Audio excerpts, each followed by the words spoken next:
So guys, this is my trip of the highlights to Thailand. Now if you do go here, make sure to get a SIM card like this one, 15 days unlimited data for around $15. Now starting with the Grand Palace, to go in you do need to be wearing trousers such as these. Now these cost about £1.50 once we translated it from Thai baht, so very cheap. Now the actual Grand Palace itself was commissioned back in 1782 by the serving king at the time. It is the most sacred Buddhist temple in Bangkok, and it serves as an iconic landmark within the city and is a complete symbol of Thailand's history. Visitors, I'd say, are impressed by the overall artwork and unique blend of different designs going into it. It's quite a stunning place. Now I'd definitely say probably about 1 to 2 hours you need to spend here just to kind of take in all the culture and rich history and to actually learn as much as you possibly can.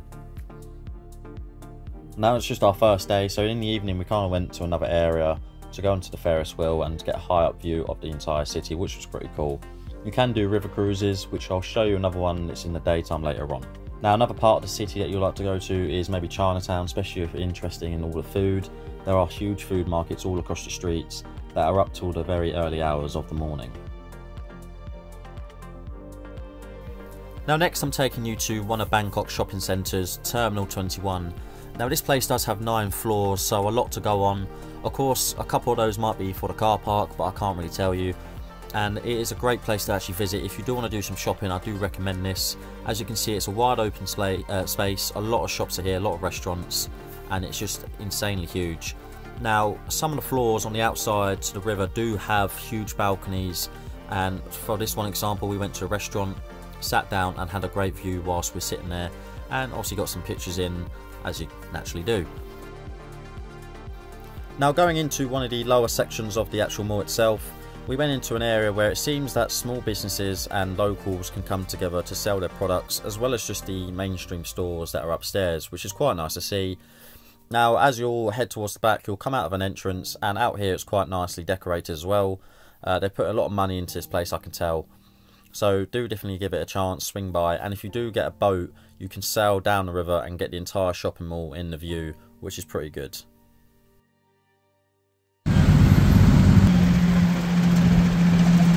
So moving on to our next day, as you can see we're in a tuk-tuk right now. Now we're heading down to catch a river cruise. Now whenever I go away, it's usually a good idea to get one of these just to get a good perspective of a city when you visit. Now the one we went on, we visited about 4 or 5 sites, I can't remember off the top of my head, but every time we went to one we could walk around for maybe half an hour and take it all in. Now one of the most impressive places that we went to was visiting the big Buddha statue. As you can see here, it's quite ginormous. To put it in perspective, it's actually 69 meters tall. Now there is a building around the back which you can see that we're going into right now. Now this is about 2 or 3 floors, maybe more, where you can see a lot of art, culture and history. And the best thing about this is it gives you another perspective of the Buddha statue, as when you go outside into the balcony you can see it from the back, so hopefully that shows you how big it really is. So again, I do recommend doing one of these river cruises, as you can see some great sights, kind of sit back in the boat and relax and get some good pictures whilst you're there, and just really enjoy seeing all the views as you're passing by.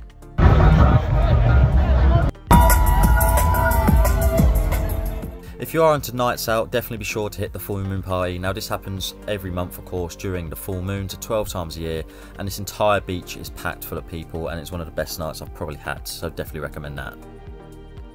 So another highlight I had was Chio Lan Lake. Now it took us 2 hours to get here from our hotel, and once we arrived they hopped us onto a boat. Now you'll be roaring across the riverbeds with these huge engines behind you. Now of course once you get to the stops, you'll be taken around. They'll talk to you about kind of like the nature of things, showing you different types of trees, if that is something you're kind of into. But after that you'll kind of go to another location where you can use your kayak, enjoy the view, but be careful because it can rain, which we actually saw approaching towards us, and once it did hit us it was horrible. So horrible, but definitely a good experience and quite fun. So just be sure to take a raincoat in case, depending on what time of the year it is. Now moving on to the Tiger Cave Temple. Now if you do come here on a bike or a car, you have to leave those at the main gate and walk the rest. Now you'll most likely be greeted by monkeys, as they are seemingly everywhere, but just be careful as they will try and grab your food and drink. Now obviously they are cute, But once you get into the Tiger Cave, they are kind of they leave you alone at that point. Now the Tiger Cave is dating back to an old legend that a Buddhist discovered a tiger in the cave, hence the name.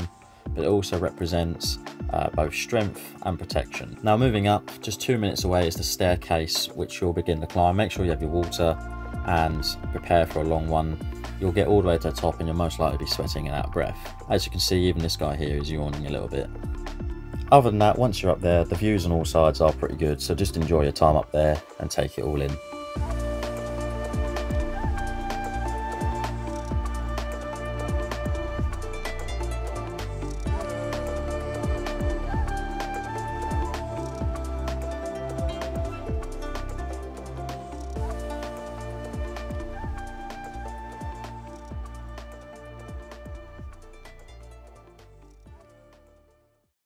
Coming to Phi Phi Island, a great place. Now, apart from this little golf cart that you're seeing now, which is for medical purposes, there aren't actually any vehicles on this island.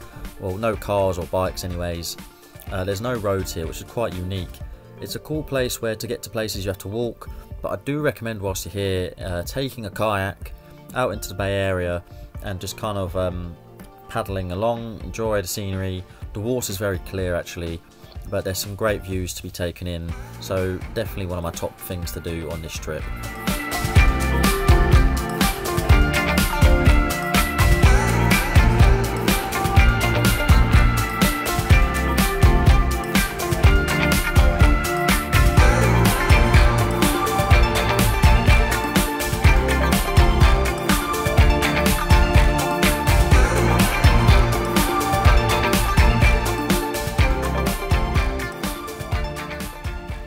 Now, of course, Phi Phi does have a wide range of restaurants. They're scattered everywhere, so definitely try and get some food in there, as it is great and delicious. If you're into the nightlife, this place definitely is one of the top places that I visited. The pool parties are great, and it's just tremendous. Good? I'm alright. Now, another visit that we did was climbing up the hill to go to the viewing point. Well, there's actually three viewing points, but it's like one walk that you take. So right now we're at the first one. As you can see, the scenery is great, but this is the lower point of the three. Now we go past viewing point one, further up the ride, and then up here it's quite a nice quiet place, but it's not for the faint-hearted, as it is quite a walk. But once you get up there, you'll have a great view over the island. Phuket, this is a place I thoroughly enjoyed. Now, whilst here, we went to one of these stalls to grab a travel itinerary and to book something. Then for the rest of the night, we kind of just walked around, explored, such as a shopping centre. It's quite nice and modern, and I just kind of wanted to see what they had available, like in terms of different foods and snacks. So definitely walk around, check out some of the things you can do, such as all this street food.